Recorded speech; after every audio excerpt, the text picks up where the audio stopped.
नाशिक येथील 52 वर्षीय गृहिणी कुटुंबाची सगळी काळजी घेत असताना सुरुवातीला असं वाटलं काही खाण्यापिण्यामध्ये बदल झाले असतील म्हणून पोटात दुखतंय आणि थोड्याशा वेदना पायात सुद्धा व्हायला लागल्या। जवळच्या डॉक्टरांना एकदा भेटण्याचं ठरवलं। डॉक्टरांनी सोनोग्राफी करून घेण्याचा सल्ला दिला। पोटाच्या मागच्या भागामध्ये साधारण 9 सेंटीमीटर इतकी मोठी गाठ आढळली। तज्ञ डॉक्टरांचा सल्ला घेतला। पोटाचा सीटी स्कॅन करून घेण्यात आला की हा आजार कॅन्सर सारखाच वाटतोय। गाठ मोठी आहे। IVC ही सर्वात प्रमुख रक्तवाहिनी जी असते कमरेच्या खालच्या भागाचा पूर्ण रक्त पुरवठा हृदयाकडे घेऊन जाते। आतड्यांचा पूर्ण रक्त पुरवठा हृदयांकडे घेऊन जाते। त्या रक्तवाहिनीला चिटकल्यासारखी जाणवत होते। ते जेव्हा माझ्याकडे आले स्वाभाविक आहे बऱ्यापैकी घाबरलेले होते। तो आपण एक पेट सीटी स्कॅन आणि त्यातनं एक बायोप्सी करून घेऊया। दोन्ही तपासण्यांमध्ये असा निष्कर्ष निघाला की हा सार्कोमा या प्रकारचा कॅन्सर आहे। IVC ह्या रक्तवाहिनीपासून निर्माण झालेला हा ट्यूमर आहे जो सरासरी सार्कोमाच्या रुग्णांमध्ये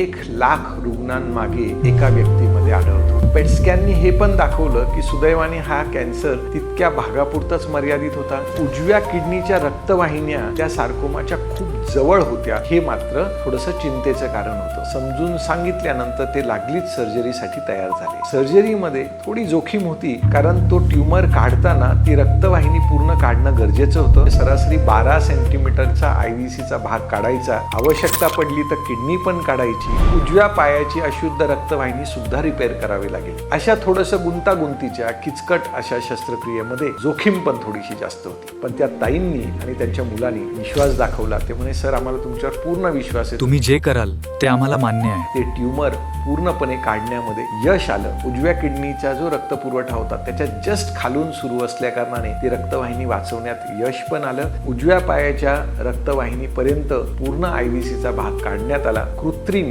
रक्तवाहिनी तिथे टाकून रक्तपुरवठा पुन्हा सुरळीत करून देण्यात आला आणि 5व्या दिवशी अगदी छान चालत घरी सुद्धा हसत गेल्या। आणि मागच्या 15 वर्षांमध्ये आम्ही केलेली ही दुसरी शस्त्रक्रिया आहे। या पेशंट्सला फक्त शस्त्रक्रिया केल्यानंतर आम्ही त्यांना एक रक्त पातळ ठेवण्याची गोळी नियमितपणे घेण्याचा सल्ला देत असतो। किचकट शस्त्रक्रिया करता निश्चित येऊ शकते पण त्याला त्या प्रकारचे टीम आवश्यक आहे, यंत्रसामग्री आवश्यक आहे आणि निश्चितच एक्सपिरियन्स शिवाय हे करता येणं पॉसिबल नाही।